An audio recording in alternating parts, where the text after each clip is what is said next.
नमस्कार, मैं उमन रूप कुमार। आप जुड़ चुके हैं पब्लिक खबर टुडे नेटवर्क के साथ। हम इस वक्त भादरा में मौजूद है और पिछले कुछ दिनों में ना सिर्फ भादरा बल्कि राजस्थान और देश भर की राजनीतिक गतिविधियों में बड़े भारी हलचल हुई है, जहां पर दो विधानसभा चुनाव के परिणाम भी आए। गुजरात और हिमाचल प्रदेश में दोनों स्टेट में एक जगह कांग्रेस ने बहुमत के साथ जीत दर्ज की और गुजरात में तो बीजेपी ने भारी बहुमत से एक प्रकार से जीत दर्ज की। राजस्थान में सरदार शहर में उपचुनाव हुए, कांग्रेस ने वापसी की। वहां पर एक प्रकार से एमसीडी के दिल्ली में चुनाव हुए, आम आदमी पार्टी जीत कर आई।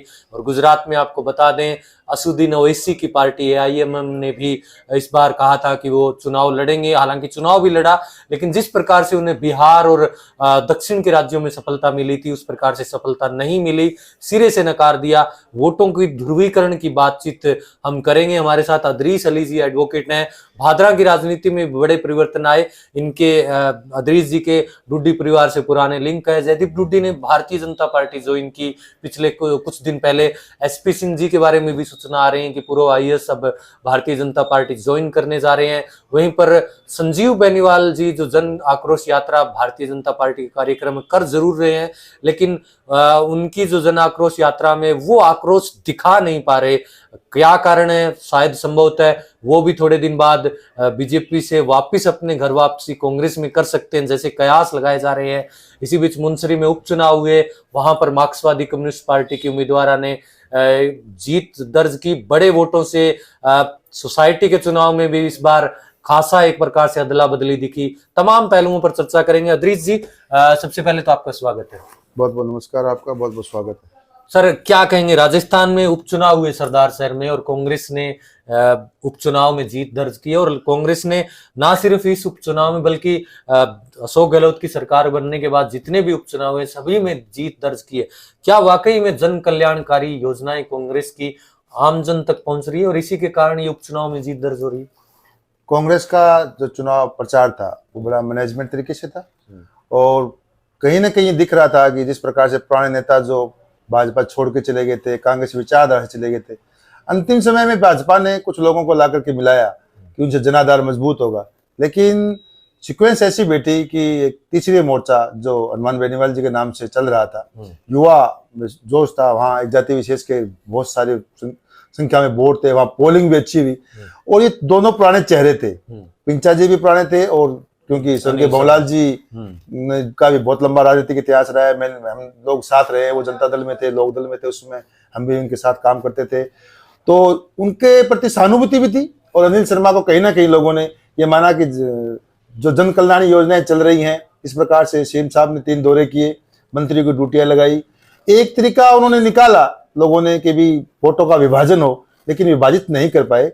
लोगों ने एक प्रकार से जो है वापिस जो है पंडित भंवरलाल जी शर्मा के परिवार पर और कांग्रेस के विश्वास व्यक्त किया कि अभी कुछ करना बाकी है। और भाजपा वहां कहीं ना कहीं बिखरी हुई आई, जाति के तरीके से बिखरी हुई आई, गुटों में बिखरी हुई आई। जो गुट या जो पिछले 15-20 साल से भाजपा में वर्चस्व रखने वाले लोग थे, उनको भाजपा ने बाईपास किया और इसी कारण से भाजपा का संगठन वहां कुछ नहीं कर पाया। इसी वजह से ये जीत हुई है। हिमाचल और गुजरात के चुनाव को देखे, गुजरात में उम्मीद कर रहे थे, कांग्रेस पिछली बार बड़ी तकड़ी एक प्रकार से फाइट दी थी, 77 सीटों पर चुनाव जीत कर आई थी। बीजेपी पहली बार 100 से नीचे 99 सीटों पर आई थी पिछले 20 साल के इतिहास में। लेकिन इस बार शायद कांग्रेस ने वहां पर चुनाव लड़ा ही नहीं, बेमन से एक प्रकार से वो चले गए। उनको लगा कि आम आदमी पार्टी वहां पर पहुंच चुकी है और जो वोटों का ध्रुवीकरण है वो हो जाएगा। और लेकिन वो दिखा नहीं। एक प्रकार से बीजेपी की सत्ता की लहर के साथ ही लोग चले गए और 150 प्लस वोट सीटें दे दी। हिमाचल प्रदेश में हालांकि आपने कांग्रेस ने एक प्रकार से 40 सीटें दर्ज की और वहां पर वो पैटर्न चलता रहा, एक बार बीजेपी एक बार कांग्रेस। क्या कहेंगे इन दोनों राज्यों के चुनाव? देखिए, भाजपा ने जो गुजरात में प्रचंड बहुमत प्राप्त किया है, इससे पहले जब इलेक्शन हुए थे, स्वर्गीय अहमद पटेल जी थे, गुलाम नबी आजाद थे, अशोक गहलोत जी थे, कुछ ऐसे लीडर थे जो अनुभवी थे। कहीं ना कहीं कांग्रेस ने, मेरा मानना है कि इस बार थोड़ी गलती की कि वैसे लीडर दो तो एक तो चले गए पार्टी से, एक यहाँ व्यस्त हो गए भारत जोड़ो यात्रा में, और जो नया प्रभारी बना के जिनको भेजा वो उस तरीके से उसको सेट नहीं कर पाए थे। अब जिस प्रकार से 28% समथिंग वोट आए, 28.9 कुछ आए और 11 कुछ आम आदमी पार्टी 40% इन दोनों को। दोनों को 40% के आसपास वोट आया है और भाजपा है 53.9, बहुत बड़ा वोट शेयर उनको मिला है। लोगों को विभाजित होने का मौका इन लोगों ने दिया और जो लोक लुभावनी देता है, जिस प्रकार से एमसीडी में आम आदमी पार्टी ने किया, आम आदमी पार्टी वो भी पंजाब वाला पैटर्न, दिल्ली वाला पैटर्न वहां लेके गई, लेकिन लोगों ने उसको एक प्रकार से नकार दिया और वोट काटो पार्टी के रूप में अब लोग उसको मानने लगे हैं।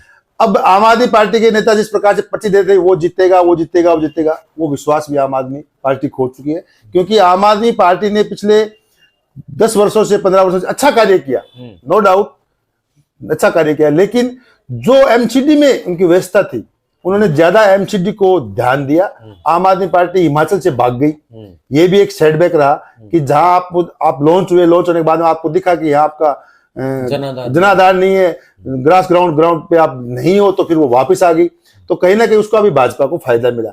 और यहाँ देखिए, यहाँ चुनाव की बात है, प्रधानमंत्री जैसे लोगों ने 3 महीने तक गृह मंत्री और प्रधानमंत्री घर घर जाकर के वोट मांगे और उसी बात पे जो लोगों ने जो है उनको विभाजन को रोक नहीं पाए और कांग्रेस अपना मैनेजमेंट नहीं कर पाई। कांग्रेस, इस बीच मैं ये कहूंगा कि कांग्रेस के जो युवा और जो समन्वयक लोग थे, युवा और जो एक्सपीरियंस होल्डर के बीच में वो समन्वय नहीं दिखा, इसी वजह से यहाँ कांग्रेस की हार हुई है। कांग्रेस को सोचना पड़ेगा। कांग्रेस के प्रति यूथ का जो सिस्टम था, यूथ जो वोट बैंक था, वो धीरे धीरे कांग्रेस से अब खिसकता जा रहा है। इसके लिए कांग्रेस को विचारधारा करनी पड़ेगी। गुजरात के चुनाव पर ही हम रहते हैं। वहां पर एआईएमएम ने एक बार फिर से कहा था कि हम चुनाव लड़ेंगे। मुस्लिम समाज के सीटों पर उन्होंने चुनाव भी लड़ा जहां पर मुस्लिम बाहुल्य वोट थे, लेकिन इस बार शायद वो उतना प्रभाव नहीं छोड़ पाए जिस प्रकार से उन्होंने बिहार के चुनाव में प्रभाव छोड़ा, उत्तर प्रदेश के प्रभाव में छोड़ा। और इसके कारण ही उत्तर प्रदेश और बिहार में समाजवादी पार्टी और आरजेडी सरकार नहीं बना पाई थी। ब्लेम लगाया गया था एक प्रकार से कि असदुद्दीन ओवैसी की party AIMM Bharatiya Janata party की बी टीम है, लेकिन गुजरात में वो बी टीम कारगर नहीं हुई। और इसका असर क्या आप मानते हैं कि आगामी जिस प्रकार से राजस्थान, मध्य प्रदेश और छत्तीसगढ़ में चुनाव है, त्रिपुरा में भी चुनाव है, वहां पर भी दिखेगा? लोग, खासतौर पर मुस्लिम समाज के लोग ये अब समझ चुके हैं कि अगर हम इस प्रकार से वोटों का विभाजन करेंगे तो भारतीय जनता पार्टी चुनाव जीत जाएगी। ऐसा मैं नहीं मानता। असदुद्दीन ओवैसी एक मुस्लिम लीडर के रूप में पूरे राष्ट्र में छाना चाहते हैं। वो कटाऊ है। बी टीम कौन रही गुजरात में? आप देखिए कि भाजपा की बी टीम कौन रही। असदुद्दीन ओवैसी एक लर्नेड बैरिस्टर हैं। वो ये चाहते हैं कि संवैधानिक तरीके से, जिस प्रकार से भाजपा के राज में संवैधानिक जितने भी इंस्टीट्यूट हैं, उन संवैधानिक तरीके से उनका बिल्कुल जो है भाजपा अपने तरीके से उसको हैंडल कर रही है। संविधान बचाने के लिए वो करता है। ये बात जुदा है कि उस पर मुसलमान की छाप लग जाती है। कटाव वाली बात रहती नहीं। असदुद्दीन ओवैसी अपनी बात रखते हैं, लोगों को बात रास नहीं आई। लोगों ने मान लिया कि असदुद्दीन ओवैसी को वोट देंगे तो वोट बैंक खराब जाएगा। ये सिर्फ और सिर्फ जिस प्रकार से आम आदमी पार्टी पहले दिखा रही थी कि दिल्ली में पिछले चुनाव, विधानसभा के 2 चुनाव हुए तो मुस्लिम वोटों का ये कहा कि मुस्लिम वोट जो है आम आदमी पार्टी तरफ जा रहे हैं। इस बार भी दिल्ली के अंदर भी आम आदमी पार्टी को मुसलमानों को वोट नहीं मिले। उन लोगों ने कांग्रेस को वोट भी दिए, भाजपा को वोट दिए। सिर्फ और सिर्फ इस देश की राजनीति को लोग इस प्रकार से जो है एक भाजपा का भय दिखा करके मुसलमानों को डराना, मुसलमानों का भय दिखा करके दूसरों को डराना, ये चीज नहीं चलेगी विकास के नाम पर। और आप जातिगत राजनीति नहीं कर सकते। जातिगत राजनीति और धर्म की राजनीति ज्यादा समय नहीं रखती। धर्म और जातियां सिर्फ अपनी आस्था के प्रतीक हो सकते हैं। लेकिन जिस प्रकार से असदुद्दीन ओवैसी को एक तरीके से लोगों ने नकारा है, राजस्थान में भी ट्राई करेंगे, नो डाउट। जिस प्रकार की हमारी सूचना है, राजस्थान में भी वो करेंगे। लेकिन राजस्थान में करने से पहले उनको सोचना पड़ेगा कि राजस्थान के लिए उनका विजन क्या है। वो सिर्फ एक धर्म के नाम पर या एक गोत्र के नाम पर या एक क्षेत्र के नाम पर नहीं कर सकते। उनको युवा लोगों को साथ लेना पड़ेगा। असदुद्दीन ओवैसी उर्दू बोलते हैं, उसका विरोध होता है। उर्दू हमारे देश की भाषा है, उर्दू बोलते हैं लोग। लेकिन असदुद्दीन ओवैसी जो विजन लेके यहाँ आ रहे हैं, उस विजन को अभी तक लोगों ने लाइक नहीं किया। उनको अभी बहुत मेहनत करनी पड़ेगी। कटाऊ बीसी, देखिए बीसी का कल लोग बीजेपी में थे, आज कांग्रेस में, आज कांग्रेस में लोग कल बीजेपी भाग रहे हैं। सब पॉलिटिशियन जो लोग ऊपर के लोग हैं अपना गणित देखते हैं। हो सकता है असदुद्दीन अपना कहीं ना कहीं गणित देखता होगा, इसलिए कुछ बातें जरूर है। यूपी में भी असदुद्दीन ओवैसी का थोड़ा फर्क पड़ा, ज्यादा बिहार में पड़ा। मैं मानता हूं बिहार में अगर असदुद्दीन ओवैसी ना होते तो नतीजे कुछ और होते। लेकिन नतीजे कुछ भी हुए, अब वापस वह वापस परिवर्तन हो गया। तो जनता सब चीज समझती है, ये कटाऊ बढ़ाओ कुछ नहीं, परिस्थितियां इस प्रकार की हो जाती हैं। हर व्यक्ति, हर पार्टी चाहती है कि मेरी पार्टी सेंट्रल पार्टी, राष्ट्रीय पार्टी बने। अब गुजरात में हारने के बाद और अपने हिमाचल में हारने के बाद भी अरविंद केजरीवाल जी जश्न मना रहे हैं कि मेरी पार्टी राष्ट्रीय पार्टी होगी। तो उनको तो कहीं ना कहीं एक चीज हाईलाइट में रहना जरूरी होता है। तो असुविधा वैसे भी अपनी पार्टी को राष्ट्रीय पार्टी बनाने के चक्कर में होंगे, ऐसा भी हो सकता है। अब इन राजनीतिक चुनाव की इतर बात करते हैं। भारत जोड़ो यात्रा राजस्थान में पहुंच चुकी है, कांग्रेस की भारत जोड़ो यात्रा, और बार बार राहुल गांधी कहते हैं कि ये राजनीतिक यात्रा नहीं है। असल में राजनीति के क्षेत्र में जो भी उतरता है, गैर राजनीतिक उसमें कुछ होता ही नहीं है, ये तय मान के चलना चाहिए। लेकिन राहुल गांधी खुद बार बार ये प्रोजेक्ट करते हैं अपने आप को कि वो हर बार राजनीतिक चीजें नहीं करते हैं। आप कितना सही मानते हैं भारत जोड़ो यात्रा के बारे में? आपके क्या व्यक्तिगत विचार? देखिए, भारत एक विश्व का सबसे बड़ा लोकतंत्र है। लोकतंत्र में आप कुछ भी करने के लिए आपको राजनीति करनी पड़ेगी। ये बात बेमानी है कि मैं राजनीतिक नहीं है, हर चीज राजनीतिक से होती है, क्योंकि सारे कानून, सारी जो होती हैं वो राजनीतिक लोग, हमारे लोकसभा, विधानसभा, राज्यसभा, यही तो लोग पास करते हैं। वहां पहुंचने के लिए आपको राजनीति करनी पड़ेगी, लेकिन राजनीति स्वच्छ हो। ये बात सही है कि राहुल गांधी जी ने बहुत बढ़िया ये भारत जोड़ो यात्रा के नाम से किया, लेकिन कुछ कमियां इसमें मैं मान रहा हूं, मेरा सुझाव है। जिस प्रकार से कमेरे वर्ग के लोग, किसान वर्ग के लोग, अल्पसंख्यक लोग, दलित लोग, युवा पीढ़ी, युवाओं और बुजुर्गों के बीच में सामंजस्य, या जो लोग जिनकी मांग है, उर्दू की टीचर की मांग है, नरेगा के लोग हैं, ऐसे लोगों के साथ उनका सीधा मिलना अति आवश्यक है। उनकी भावनाओं को समझना। देखो, अब आज राहुल गांधी जी के इर्द गिर्द वही लोग घूम रहे हैं। मैं कोई कटाक्ष नहीं कर रहा, क्रिटिसाइज भी नहीं कर रहा, लेकिन वही लोग घूम रहे हैं जो राजनीति करते हैं। आम आदमी जब तक राहुल गांधी जी से नहीं मिलेगा, अपनी भावना को नहीं बता पाएगा। राजस्थान की गवर्नमेंट की जितनी भी योजनाएं आई हैं, जैसा कि सदासर में मोहर लगी है, वो लोग उनके सामने पेश करेंगे उस बात को। इसके अलावा भारत जोड़ो यात्रा करने का कारण क्या? क्योंकि संविधान की यहाँ पर धज्जियां उड़ाई जा रही हैं। मुख्य मुद्दा इसका है कि संवैधानिक जो हमारे संविधान के जो अधिकार मिले थे, उन पर, लोकतंत्र पे भी हत्या हो रही है। भाजपा बार बार इसको तोड़ मोड़ करके अपने तरीके से पेश कर रही है। इसके लिए मैं चाहूंगा कि सभी धर्मगुरुओं को, सभी धर्मगुरुओं, जहां भी यात्रा पे जाए राहुल गांधी जी, सभी धर्मगुरुओं के, हिंदू, मुस्लिम, सिख, ईसाई, बौद्ध जितने भी हैं, उन क्रिश्चियन, उन सभी लोगों के धर्मगुरुओं से भी उनको कम से कम आधा घंटा लेना चाहिए कि भारत में विजन क्या हो। लोगों के बीच में ये जो कटाक्ष पैदा कर दिया, ये खटास पैदा हो रहा है ना, इस खटास पैदा दूर की। देखिए, भारत एक ऐसा देश है, इसके अंदर हमारी धार्मिक भावनाओं के साथ चलता है ये देश। हमारी धार्मिक भावनाओं को कहाँ ठेस पहुंचती है, धार्मिक भावनाएं, सांप्रदायिक स्वार्थ किस प्रकार से रहो, धार्मिक भावनाएं हम कहाँ तक उसका उपयोग करें, धर्म के लिए करें या देश, ये चीजें जरूरी है। इसके लिए हमें धार्मिक गुरुओं के साथ भी उनको बातचीत करनी चाहिए। आम आदमी जो सड़क पे कमेरे वर्ग के लोग हैं, किसान वर्ग के लोग हैं, दलित वर्ग के लोग हैं, जो मूल ओबीसी है, देखिए इस यात्रा में कौन निकले? इस यात्रा में वही लोग घूम रहे हैं जो जयपुर दिल्ली के चक्कर निकालते हैं। जो आम आदमी है, आम यूथ है, उसको आगे ला करके, और यूथ के बीच में और समन्वयक बन करके कुछ लोगों को आगे ला करके, जो एक्सपीरियंस होल्डर हैं, जो पुराने राजनीति के लोग हैं, बुजुर्ग लोग हैं, उनके बीच में एक आदमी, मैंने सिर्फ एक आदमी देखा है जो कन्हैयालाल उनके साथ यात्रा में घूम रहा है, लेकिन कहीं भी टीवी चैनलों पर कन्हैयालाल का नाम नहीं आ रहा। तो मैं तो ये सोचता हूँ कन्हैयालाल जहां था वहां ठीक था पहले, लेकिन कांग्रेस में आने के बाद में ऐसे लोगों को आगे प्रोजेक्ट करना चाहिए था। ये प्रोजेक्ट नहीं हो पा रहे हैं। कुछ लोग देखा, हमें पीछे एक अल्पसंख्यक के विधायक के बारे में मीडिया ने कितनी बात उछाली कि उसको ऐसे कर दिया, वैसे कर दिया। ये चीजें ज्यादा, टीवी चैनल ज्यादा इस बात को उछालते हैं। ऐसा कुछ नहीं होता, ऐसा कुछ हुआ भी नहीं होगा। लेकिन ये चीजें क्यों होती है कि जब आम आदमी आपसे नहीं मिलेगा। राजस्थान में पिछले 4 साल में गवर्नमेंट ने क्या किया है, ये बातें आम आदमी, सड़क पे कमेरे वर्ग के लोग, किसान वर्ग के लोग, जो मतलब आपका पब्लिक से संवाद जरूरी है, और धार्मिक गुरुओं के साथ साथ और युवा और उनकी जो एक्सपीरियंस होल्डर हैं, बुजुर्गों की एक राय लेकर के समन्वय समिति बनानी चाहिए, ताकि लोगों के बीच में राहुल गांधी का सही चेहरा सामने आए। राहुल गांधी का सही चेहरा आज भी लोग सामने नहीं आने देना चाह रहे। राहुल गांधी बड़े बिल्कुल तरीके से बेबाक बोलते हैं, हर आदमी से मिलने की कोशिश करते हैं, लेकिन कहीं ना कहीं वहां भी लिस्टें बनती है ना, उन लिस्टों में भी गड़बड़ हो जाती है। इसलिए इस पे चेकआउट करना चाहिए। मेरा सुझाव है कि आम आदमी से मिले, ताकि राजस्थान की गवर्नमेंट का, भारत के प्रति उनका विजन क्या है, भारत जोड़ने की और क्या चीजें, सांप्रदायिक स्वाद कैसे हो, लोगों में देशभक्ति जज्बा जब, और शिक्षा और चिकित्सा, इस पे विशेष जोर देना चाहिए। हर वर्ग को शिक्षा और शिक्षा पर, जिस प्रकार से अभी देखा अल्पसंख्यकों की केंद्र सरकार ने जो छात्रवृत्तियां थी वो बंद कर रही हैं। इसमें कोई भी स्टेटमेंट नहीं है कांग्रेस गवर्नमेंट का। मुझे दुख है इस बात का। उर्दू टीचर यहाँ घूम रहे हैं, कोई भी नहीं है। आंगनबाड़ी वाले घूम रहे हैं, इनके लिए भी कोई स्टेटमेंट नहीं है। ऐसे इस समय चुनावी वर्ष है, ऐसी घोषणाओं को उनको आगे आकर के आना चाहिए। राहुल गांधी आज जो बोलते हैं लोग उस पर विश्वास करते हैं, और जो यहाँ के लोगों का जो फीडबैक लेना है वो हर वर्ग के लोगों से, हर धर्म गुरुओं से, हर जाति धर्म के लोगों से, हर यूथ से, पढ़े वाले एमबीए लोग किए हुए, इंजीनियरिंग के लोग, एडवोकेट्स हैं, जो लोग टीचर्स हैं, इनकी ट्रेड यूनियंस हैं, जो किसानों के जो यूनियन बनी है उनसे, मजदूर यूनियन बनी है उनसे सबसे उनके फीडबैक लेना चाहिए, ताकि भविष्य में हम क्या कर सकते हैं भारतवर्ष के लिए। चलिए हम अब भादरा की राजनीति पर आते हैं। पिछले कुछ दिनों में बड़े बदलाव देखने को मिले। मुनस्री में उपचुनाव हुआ, मार्क्सवादी कम्युनिस्ट पार्टी ने 500 प्लस वोटों से जीत दर्ज की। इसके अलावा सोसाइटी के चुनाव हुए, वहां पर भी अधिकतर जगह, आधी से ज्यादा जगहों पर सीपीएम के बोर्ड बने हैं।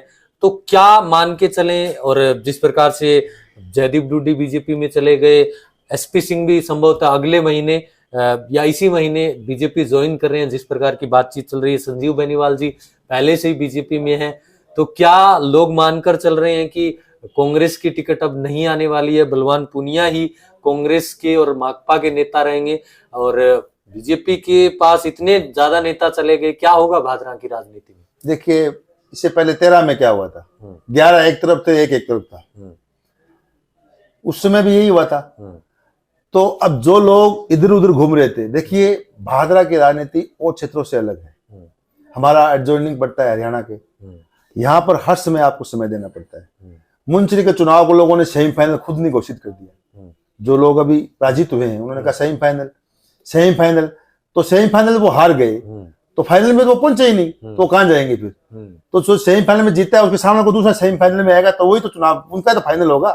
तो सेमीफाइनल में हार गए तो वो क्या जाएंगे? तो या तो वो लीग करवाएं। अब ये लीग हो रही है, लीग इसलिए हो रही है कि पहले तो वो एसपी सिंह जी गांधी जी की बात करते थे, गांधी दर्शन की बात करते थे, आजकल सावरकर की बात करते हैं। जयदीप जी कांग्रेस के लिए, कांग्रेस अशोक गहलोत जी कर रहे थे, जयदीप जी भी उधर खिसक गए।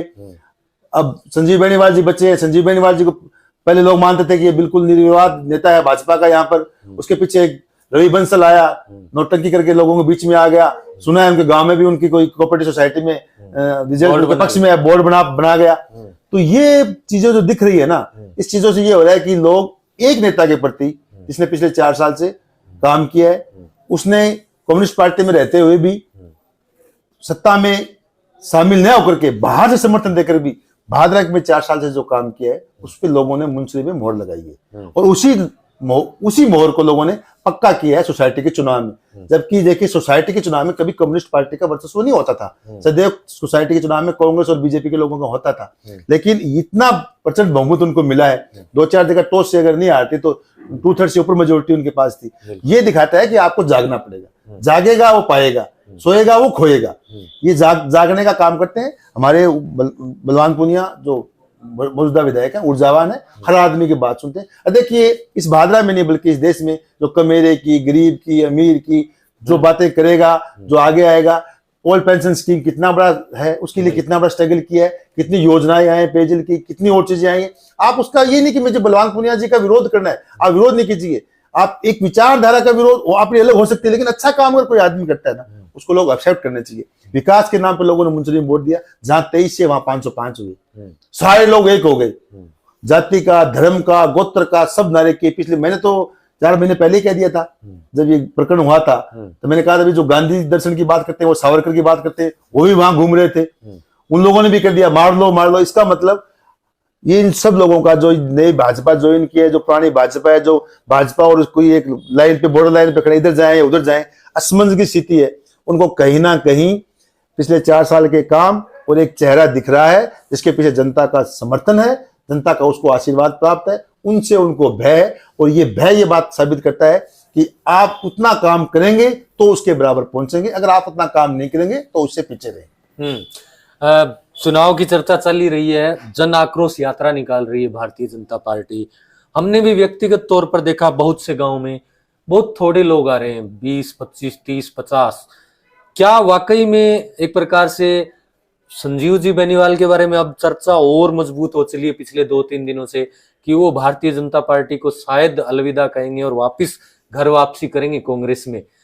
क्या आप ये महसूस कर रहे हैं कि ये हो सकता है संभवतः, क्योंकि जयदीप डूडी उधर चले गए हैं, एसपी सिंह एक बड़ा नाम बन चुके हैं, टिकट के लिए सूचना ये आ रही कि अर्जुन राम मेघवाल के सानिध्य में वो जल्दी बीजेपी ज्वाइन कर रहे हैं, ऐसे में क्या, और सूचना ये भी है कि हनुमानगढ़ की 500 सीटों को भारतीय जनता पार्टी बदलने जा रही है, जो विधानसभा के कैंडिडेट है वो नए घोषित करेंगे, ऐसे में क्या संजीव बेनीवाल जी जिस प्रकार से जन आक्रोश यात्रा में लोग नहीं आ रहे हैं या वो लाना नहीं चाह रहे हैं, वो एक अलग बात हो सकती है, क्या वाकई में उनका भी अब ये हलचल हो चली है? गांधी में जिस प्रकार से आपने कहा सोसाइटी के चुनाव में उनके खिलाफ रवि बंसल जैसे युवा ने 7 अपने सदस्य जिताकर बोर्ड बना लिया, मुंसरी उपचुनाव में उनको बड़ी हार मिल गई, 20,000 वोटों से ज्यादा वो पिछली बार चुनाव में आ रहे थे और उनके खिलाफ माहौल भी ज्यादा बना है पिछले कुछ दिनों में, क्या इन बातों से परेशान होकर वो कांग्रेस ज्वाइन कर सकते हैं? आपको क्या लगता है? देखिए, अभी मैं आप इंटरव्यू लेने पधारे उससे पहले मैं देख रहा था व्हाट्सएप, बीजेपी की केंद्रीय समिति ने एक स्टेटमेंट जारी किया है, 40 मौजूदा एमएलए की टिकट चेंज करने की बात चल रही है, जैसा कि मैंने व्हाट्सएप पे पढ़ा है अभी न्यूज, और 20,000 प्लस जो लोग हारे हैं उनकी भी टिकट कटने में लगभग तय है, और ये इन्होंने फॉर्मूला गुजरात में भी आजमाया जिनका वो उनका कारगर रहा है। एक तो ये बड़ा कारण है, इसमें पूर्व विधायक महोदय फिट नहीं बैठते। दूसरी बात, जिस प्रकार से एक पिछले दिनों मीनू बेनीवाल का चेहरा आया था यहाँ पर, मीनू बेनीवाल का चेहरा आया था, वो मीनू बेनीवाल के नाम से चेहरा जो है लोग उसको कोई अलग समझते हैं, मैं बहुत नजदीकी से जानता हूँ, मेरा मित्र भी है वो, हमने साथ काम भी किया है, वो उनकी नजर चूरू पार्लियामेंट कॉन्स्टिट्यूंसी पे है, चूरू पार्लियामेंट कॉन्स्टिट्यूंसी पे। इसी प्रकार से जिस प्रकार से आप कह रहे हैं कि जन आक्रोश रैली में बोल क्या रहे हैं, सभी नेताओं ने डोंगाना में, रामगढ़ में, भादरा में धरने लगाए, किस चीज के लिए? फसल बीमा के लिए लगाए। फसल बीमा के लिए विधायक महोदय ने भी लगाए, विधायक ने भी लगाए, पूर्व विधायक महोदय ने भी लगाए, एसपी सिंह जी भी लगा रहे हैं।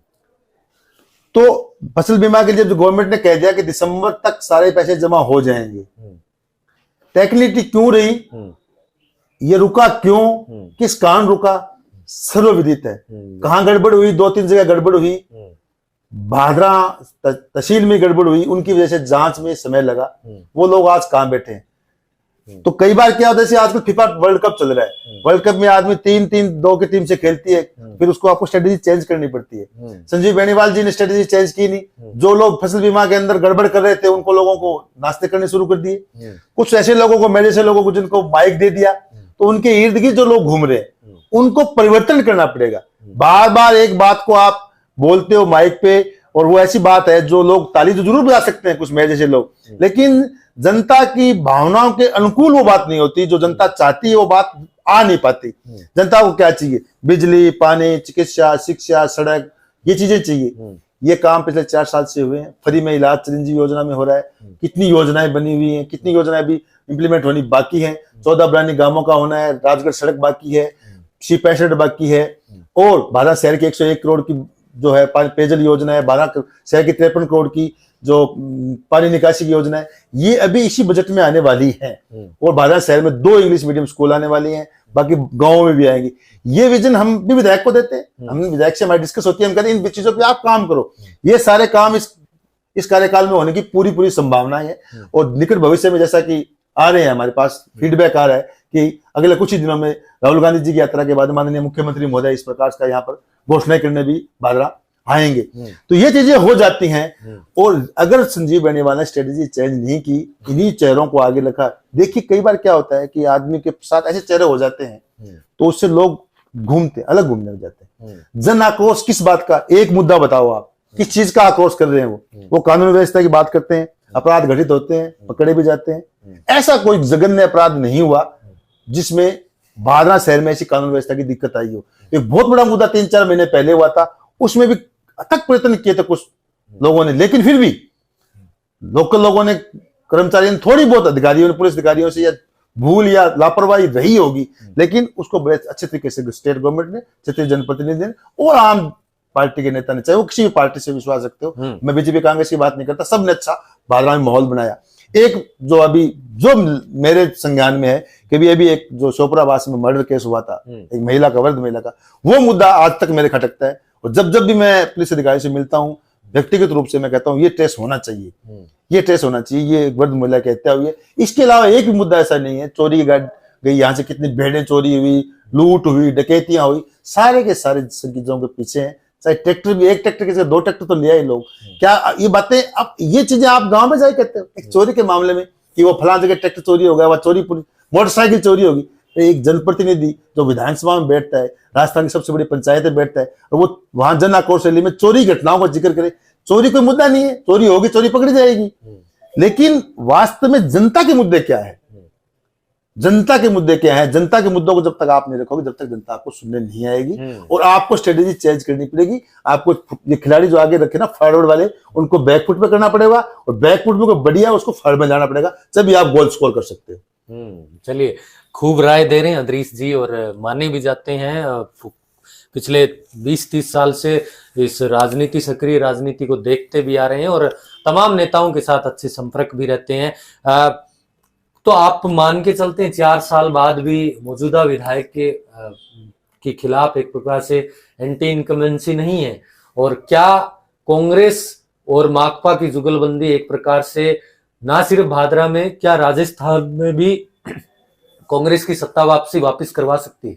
देखिए, ये तो ऊपरी लेवल का मामला है, कांग्रेस और कम्युनिस्ट पार्टी का क्या हुआ, लेकिन मेरा ये मानना है कि अब तक 4 साल में भादरा का क्षेत्रीय विधायक जो है, उसने जनता की जो वादे किए थे उनमें बिल्कुल खरा उतरा है। वोट देने की बात है, कई जाति समीकरण, कुछ क्षेत्रीय मुद्दे, कुछ कई चीजें होती है, उसके लिए मैं ये कह सकता हूँ, वो अलग बात जुदा है, लेकिन आप ये नहीं कह सकते कि पिछले 60 साल में, 70 साल में जो विधायक रहे हैं, इस 4 साल में जो काम हुआ, इतना काम हमने कभी देखा नहीं।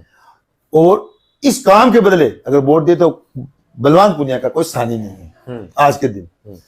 रही बात कांग्रेस गवर्नमेंट के ऊपर की, कांग्रेस गवर्नमेंट की टिकटों की बात है, कुछ टिकटों में बातें होती हैं, कुछ क्षेत्रीय, आज तो वसुंधरा जी भी राजी नहीं है, वो भी कांग्रेस में आ सकती है। वसुंधरा जी भी राजी नहीं है, अरमान बेनीवाल जी अलग घूम रहे हैं। ये कई समीकरण बैठेंगे, कई समीकरण बैठेंगे। मेरे भाई जयदीप डूडी जी गए हैं, मेरे अच्छे मित्र हैं, मेरे क्लास फेलो रहे हैं, हम रूममेट भी रहे हैं, वो भी बीजेपी में गए, कुछ सोच के गए, लेकिन मेरा यह मानना है उन्होंने जल्दबाजी कर दी, क्योंकि फिर क्या होगा, अंत में क्या होगा, विस्फोट होगा। टिकट किसी एक को मिलनी है, बाकी सब क्या करेंगे, उसको मार लो, चुनाव लड़ेंगे। एंटी इनकम्बेंसी कभी नहीं है। लोग कई बार कहते हैं कि भादरा में रिपीट नहीं होता। देखिए, आप 1984 में इंदिरा गांधी जी की डेथ हुई थी, उसके बाद में प्रचंड बहुमत आया था पार्लियामेंट में। उसके बाद में 85 में अप्रैल में इलेक्शन हुए असेंबली के, तो 114 सीटें शायद 116 सीटें आई थी कांग्रेस की, और 83 सीटें विपक्ष ले गया था। तो आप देखिए, थोड़े दिन बाद ही, और उसके बाद में 89-90 में इलेक्शन हुए, तब तो लालचंद जी डूडी 85 में भी जीते थे और 89 में जीते थे। ये कोई बड़ी बात नहीं है। लालचंद जी डूडी किसान नेता थे। आज कहीं ना कहीं लोग लालचंद डूडी की जो वाक चतुरता, जो बोलने का तरीका, किसानों का जो संघर्ष था, वो चेहरा बलवान पुनिया में आज भी लोग देखते हैं कि बलवान पुनिया बेबाक बोलता है। इस प्रकार से राजस्थान लेवल पे वो बोलता है, हर आदमी उसको सुनता है। राजस्थान लेवल पे सिर्फ और सिर्फ एक बार मेरी कुंभाराम जी से मुलाकात हुई, तो कुंभाराम जी से पूछा कि लालचंद जी और ज्ञान सिंह जी में क्या फर्क है, दोनों पास बैठे थे। कुंभाराम जी ने कहा, देखिए ज्ञान सिंह, तुम करते हो भादरा की बात, लालचंद डूडी करता है राजस्थान की बात। तो लालचंद डूडी बीकानेर के किसान नेता थे बहुत बड़े, और आज के दिन, आज की स्थिति में पार्टीबाजी की बात नहीं है।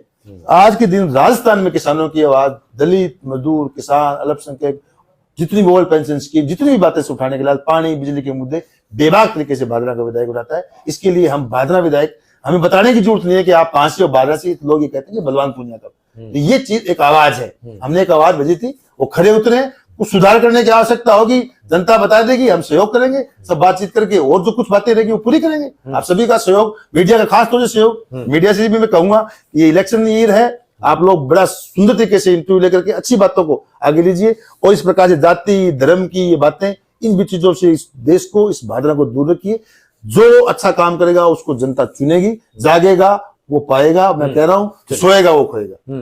अदरीस जी, मुस्लिम बाहुल्य सीट है एक प्रकार से भादरा की विधानसभा, 20,000 प्लस मुस्लिम कम्युनिटी के वोट हैं यहाँ पर, लगभग 24-25 हजार वोट पोल होने की संभावना है, और इन वोट पर सभी की निगाह है। इन वोट के कारण ही शायद संजीव बेनीवाल बीजेपी में इतने आक्रामक नहीं है जितने होने चाहिए, और विधायक बलवान पुनिया के पीछे शायद मुस्लिम कम्युनिटी फिलहाल जुड़ती दिख रही है, क्योंकि जिस प्रकार से नगरपालिका चुनाव में रफीक कुरैशी जो चेयरमैन प्रतिनिधि हैं और बलवान पूनिया, इनकी जुगलबंदी दिखी थी। इसके बाद चाहे गांधी प्रकरण हुआ हो, किसी और भी कई चीजें हुई हैं, जिस प्रकार से शहर का विकास हुआ है। क्या मुस्लिम बाहुल्य ये जो शहर है या मुस्लिम समाज के वोट हैं वो किस ओर इशारा कर रहे हैं? क्या विधायक बलवान पूनिया के प्रति उनकी आस्था है, या कांग्रेस की सीट आती है, टिकट आती है तो कांग्रेस के सिंबल पर मुस्लिम बाहुल्य वोट बैंक जाएगा? देखिए, इससे पहले जो चौधरी लालचंद जी और चौधरी ज्ञान सिंह जी थे, ज्ञान सिंह जी कांग्रेस से थे, मुस्लिम वोट उनको मिलते थे, अधिकतर मिलते थे। उसके बाद में लालचंद जी जनता पार्टी में से चुनाव लड़ा, उसके बाद में लालचंद जी लोकदल में आए। मुस्लिम लोगों ने लालचंद जी को भी अच्छी संख्या में वोट दिए। उसके बाद बीच में डॉक्टर सुरेश चौधरी जब 2003 में हुआ, स्वर्गीय लालचंद जी की होने के बाद में मुस्लिम लोगों का वोट बैंक काफी हद तक vote bank doctor Suresh Chaudhary ji की तरफ गया था। 98 में भी मुस्लिम वोटों ने संजीव बेनीवाल जी को वोट दिया था। पिछला इलेक्शन था, उसके अंदर हालांकि बड़े चेहरे हाजी दाऊद जी है, हाजी सद्दू खां जी है, जितने भी मुस्लिम चेहरे बड़े हैं वो सारे के सारे डॉक्टर सुरेश जी के साथ थे। कुछ छोटे मोटे चेहरे इधर उधर लगे हुए थे, लेकिन फिर भी मुस्लिम लोगों ने कांग्रेस को छोड़ करके बलवान पूनिया जी को वोट दिया था। रही बात जुगलबंदी की या वोट की, देखिए एक तो आप लोगों के पास आंकड़े लोग गलत पहुंचाते हैं। मुस्लिम आज की तारीख में 35,000 वोट हैं इस विधानसभा में। बहुसंख्यक, मैं तो कहता मुसलमानों को अल्पसंख्यक कहना ही गलत है। अल्पसंख्यक है ही नहीं, जो दूसरे पे हैं उनसे संख्या कम हो सकती है, अल्पसंख्यक कहाँ है? बहुसंख्यक नहीं, अल्पसंख्यक भी नहीं है। अल्पसंख्यक भी एक टैग लगाना गलत बात है। मुस्लिम उसी को वोट देगा जो इस क्षेत्र में काम करेगा, जो सांप्रदायिक सौहार्द कायम रखेगा। मुसलमानों का कोई काम नहीं पड़ता, मुसलमानों नौकरियों में कम है, शिक्षा में कम है, उनका मान और सम्मान करेगा। किसी का वोट बैंक मुस्लिम पहले भी नहीं रहा, अब भी नहीं रहेगा। जिस प्रकार से सबने मिलकर के, आपने कहा ना चिड़िया गांधी प्रकरण में, चिड़िया गांधी प्रकरण में मौजूदा विधायक ने कहा कि दूध का दूध और पानी का पानी होना चाहिए। हमने इस बात को स्वीकार किया कि दूध का दूध पानी का पानी, कोई भी मुलजिम कोई हो, मुलजिम मेरा भाई भी हो सकता है, बिल्कुल दूध का दूध पानी का पानी हो गया, लोग विश्वास करेंगे। जो लोगों ने पहले थोड़ा सा असेसमेंट गलत लगा लिया था और वो लोग आग लगाने के बाद में बैकफुट पे आ गए थे, तो देखिए बैकफुट पे जो आ गया तो फिर उसको धक्का देके रोई मसले वगैरह पीछे धकेल दिया। अब उनके दिमाग में ये खटपटाहट मची हुई है कि हमने गलत दे दिया। मुसलमान किसी का वोट बैंक नहीं है, मुसलमानों से आदमी का वोट बैंक है जो किसान की, दलित की, मजदूर की, आम भादरा के लोगों की सांप्रदायिक स्वार्थ की बात रखेगा, उसको मुसलमान वोट देगा। आज की तारीख में मुस्लिम वोट बलवान पूनिया के ऊपर मुस्लिम लोग विश्वास करते हैं। इसने पिछले 4 साल में अच्छा काम किया, ना कि कोई जाति धर्म पार्टी की नहीं, व्यक्तिगत रूप से आदमी उस व्यक्ति को पसंद करते हैं। उसने मुस्लिम बोर्ड नहीं बनाया, मुसलमान तो कैंडिडेट था। बलवान पूनिया ने भाजपा को हराने के लिए बलवान पूनिया जी ने, कांग्रेस की सरकार थी, कांग्रेस का चेयरमैन बनाया 2 बार कांग्रेस का चेयरमैन बनाया, हम साथ थे, बनाया तो उसका धर्म था सांप्रदायिक। क्यों? बलवान पूनिया जी की पार्टी की सांप्रदायिक सौहार्द वाली पार्टी है, जिसमें धर्मनिरपेक्षता, जब सभी लोग धर्म के लोगों को मानते हैं, वो लोग जो सांप्रदायिक बात करते हैं उनके खिलाफ है। उन्होंने सांप्रदायिकता को रोकने के लिए इस परिवार को बनाया था। जुगलबंदी की बात ये इस प्रकार से चलता रहा। इस भादरा का विकास हुआ है, सीवरेज, पहला भादरा तहसील हेडक्वार्टर है जहां सीवरेज कंप्लीट होने जा रही है, कहीं भी नहीं है। तो ये सब लोग, एक जुगलबंदी का ही काम है। ये जुगलबंदी कायम रहेगी, आप सभी का सहयोग रहेगा, तो ये जुगलबंदी बहुत लंबे समय तक भादरा में सांप्रदायिक स्वार्थ, नई चिकित्सा, शिक्षा और युवा लोगों को रोजगार, युवा जो जितने ITI कॉलेज खुल गया, एग्रीकल्चर कॉलेज खुल रहा है, ये चीजें, ये एक युवा सोच की बात है। रफीक भाई भी युवा है, बलवान पूनिया जी भी युवा है। समय समय पर वो समझते हैं, हम जैसे लोगों को बिठाते हैं, वो जैसे हम जानते हैं हम भी करते हैं। आप लोगों को भी राय देनी चाहिए भादरा के विकास के लिए। तो ये जुगलबंदी कायम रहेगी, इसमें हिंदू मुस्लिम की कोई बात नहीं है। विकास के नाम पर अच्छे आदमी को मुसलमान वोट देगा, जो आज तक अच्छा काम किया है, आगे भी अच्छा काम करेगा, मुसलमान उसको वोट देगा। चलिए, बहुत बहुत धन्यवाद। अदरीस जी से हम चर्चा कर रहे थे, तमाम पहलुओं पर चर्चा की।